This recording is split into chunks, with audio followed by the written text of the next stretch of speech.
Assalamu alaikum everyone, welcome to another video about introduction to Python. In this tutorial we're going to talk about type hints, but we're going to uh, focus type hints in functions. We're going to see how we can add types or kind of add some hints about the input the type of the input arguments that we have and the type of the output of our functions, how we can define it so we can help ourselves when we are coding, and we can help the users that they want to use the code. So like always, let's start the code. So what is type int? As we all know, Python is a dynamic programming language, which means that the type of the variables are not known in advance or in prior to run the code, okay? Unless you haven't executed the code, the type of the code is not recognized, it's not identified by the Python interpreter.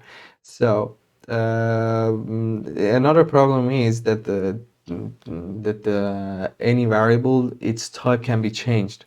So it might get frustrating for the users, for those that they want to use third-party libraries, functions, and methods. So for example, they just want to know what is the best data type that they should pass in as argument, and what are going to be the output, what are going to be the output data type of those functions and those methods. In this case, Python introduces the type hint.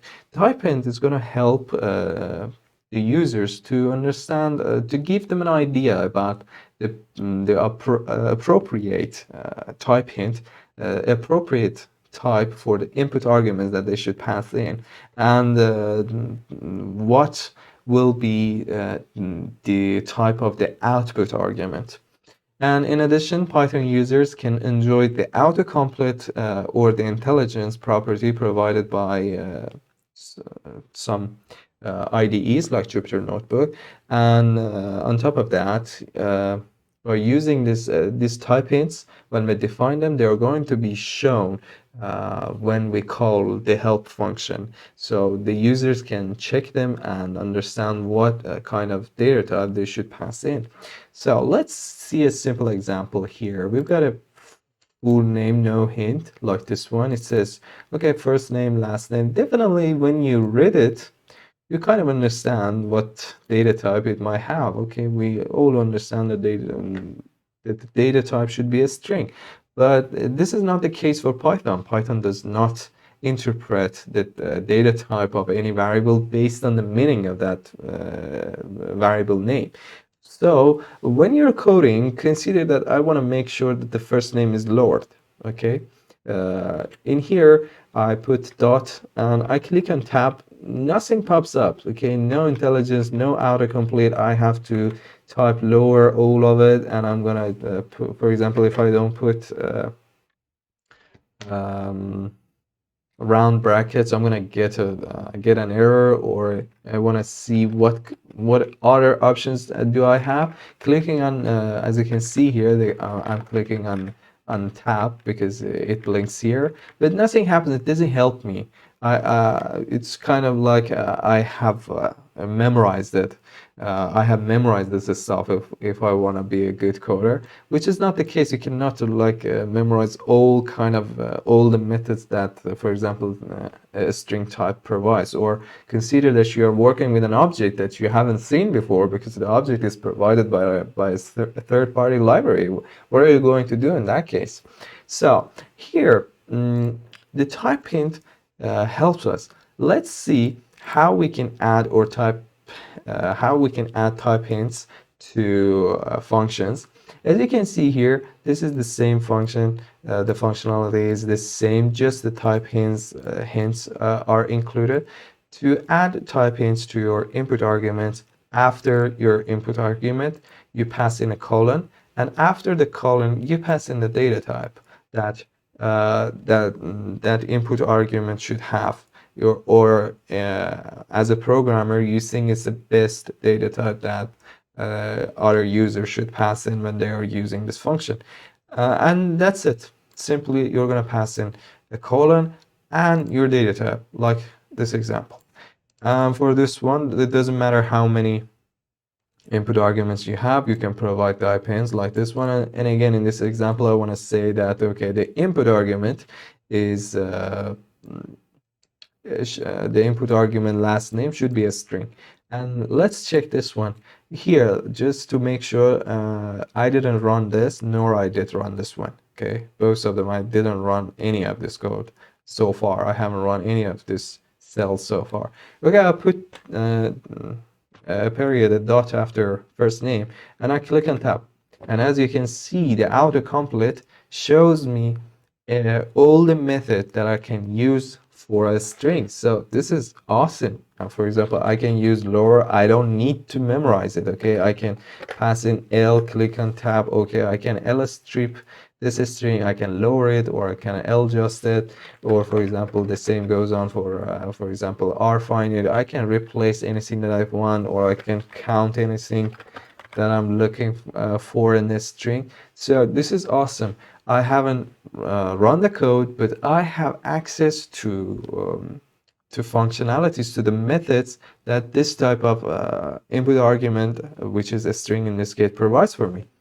And this is one use case for the programmer. Okay, let me run this to see the output. And as you can see, the outputs are the same. The functionalities is the same. And here it goes. Here's the best part. It says in here, the user can see, okay? The user can see what kind of input argument they should pass in, okay? They should pass in a string for first name, and they should pass it a string again as last name. And for example, if they pass in integer or whatever, it's their fault. Huh? If they make such a mistake, you're not responsible if anything goes wrong. Huh? In that case, they should have been more cautious and checked, at least check the input arguments data type, because you have provided it for them. Using this function with other kind of data types, definitely it might raise error, but even if it does, it's not up to you, because you have provided the best input data types that they could pass in. And at the end, you can define what will be the output data type. And here you say that they're using a dash and greater than sign, that it's like an arrow. It says that the output will be a string. Again, you are helping the other users that the output will be a string. So if you use this function, the output is a string, you can work on it as a string.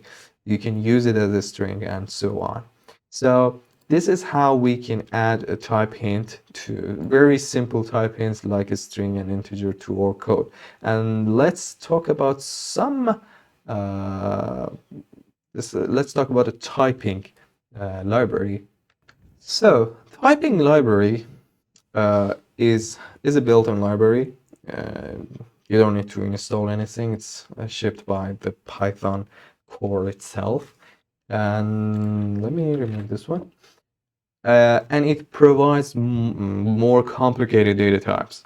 For example, let's check different data types here. One more thing, when you're using type int, it doesn't need to be a function, okay? You can create type int for a variable, but like most of the time, or like always, type hints are used for input arguments of functions and methods and classes most of the time. But you can use type hints for your variables like this one, and you should pass in the colon and your type int, and after that you can pass in your variable. And this works here. I mean, after for example here, after the last name, you can pass in the default argument as well. For example, let me pass in Muhammadi as a default argument, and let me remove this one. And as you can see, there is nothing weird about it. after you're typing, you can type a cool sign and pass in your default argument in a function. And in here you can do the same. If you are creating a function, you're creating a variable like int str tuple like this. So let's see how we can use typing module. Typing module provides several data types, and the first variables, the first characters are capital case like this tuple list. When we use list in Python, the first letter, the first character is not capital, but when you're using typing, they are capital, and they allow us to define more complicated data types like this one. For example, I have a tuple, and I want to make sure, and I want to convey this message to the user that the input tuple that you're passing in should only have two items, and the first one should be integer and the second one should be a string, okay? No more than that. And as you can see, if you do so, it's the user, if they know how to use, they know how to interpret data hints defined by typing, they will understand that if, for example, they provide a tuple with more than two arguments, with more than two elements, they're introducing a scenario that is not tested, or it may raise error. And as here, for example, let me check this one. Int str tuple. For example, I say I want to access to index 1 using this. This is a string. I put dot and I click on tab. As you can see, I have not run this code. And as you can see, again, the methods of strings are here. And if I do, for example, the 0, and it says, for example, the methods of 2 bytes dot real dot numerator, the methods of integers are here. And if I put it to, for example, 2, when I click on tab, actually nothing happened. These files are in my directory, okay? They're not count. No methods are provided. It's kind of conveyed a message that says your tuple should have only two elements, okay? And you want to access element that is in index 2, or you want to access the third element. Okay, I have no hint for you because you haven't defined it here. Or for example, if we do this the same thing for triple int tuple, that it says that it has 3 integers, even the second one is going to show, as you can see, the type hint for the third element as well. And again, here you can provide a tuple that says, you know what, you can have as many integers as you want, or you can make more complicated data types. For example, let's check this data type. It says that we've got a list, and just make sure if we want to implement some data types, inner data types, you should use brackets. Okay, shouldn't use you shouldn't use round brackets, because they are used for calling. When you're working with when you want to hint data, when you want to add a data hint to your code, type into your code, you should use brackets like this one that I show you here. And let's get back to this example again. As you can see here, it says that, for example, it says that list dicts, its data type is a list, which it consists dictionaries. Okay, you cannot define a list and say, okay, this list contains like 2 elements. List does not work like that. Whenever you define a data type for items in a list, it is assumed that all the items in that lists are going to be equal to that one. So in here, you say that we have a list that its elements should be dictionaries, which each of that dictionaries, their keys, all of their keys should be integers, and all of their values should be strings, like this one. like this one. Okay, so let me show you again. For example, here I want to access like uh, argument element in index 10 or the 11th argument, and in that case it's a dictionary. When I'm gonna I put dot here and I'm click on tab, as you can see, dot item, dot keys, dot pop, dot update, all of them are here because it knows that the type hint says that it should be a dictionary. The elements of this dictionary is the elements of these dictionaries are dictionaries. And again, I can, for example, pass in an integer. Why an integer? Because because I have defined it, I defined it to be an integer.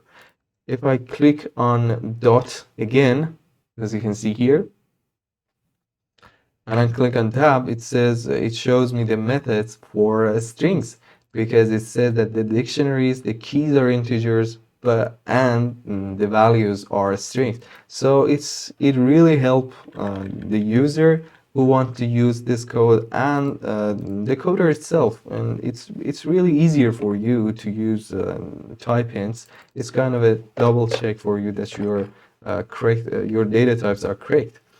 So here, this is another function which has that documentation here, and it's with its input arguments with type hints.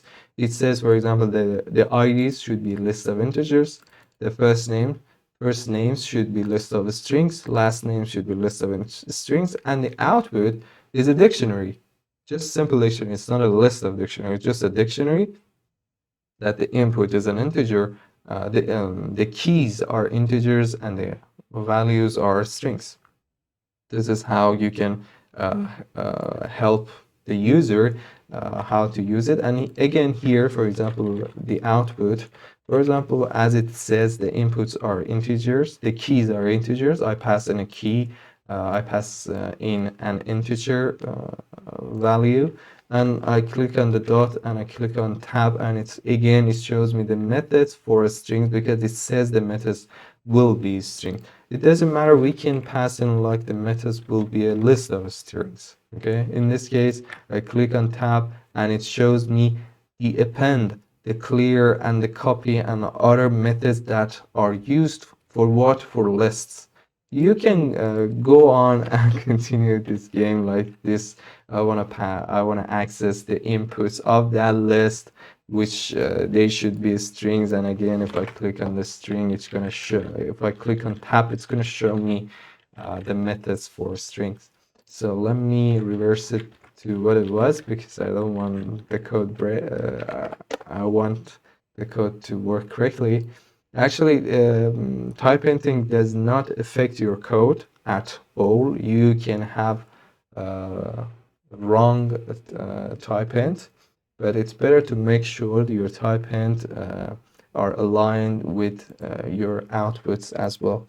To make sure it is aligned, let's see the output. Like here, output, and as you can see, it's a dictionary exactly like it says. The input, the keys are integers, and the outputs and the values are strings, as shown here. And for the last note, when we cover how to use PyCharms and how to work with modules and OOP, especially how we work with those modules, we again will cover type hint there, because PyCharm provides much better functionality regarding type hints. For example, one of the functionality is, for example, here it says the IDs should be a list of integer.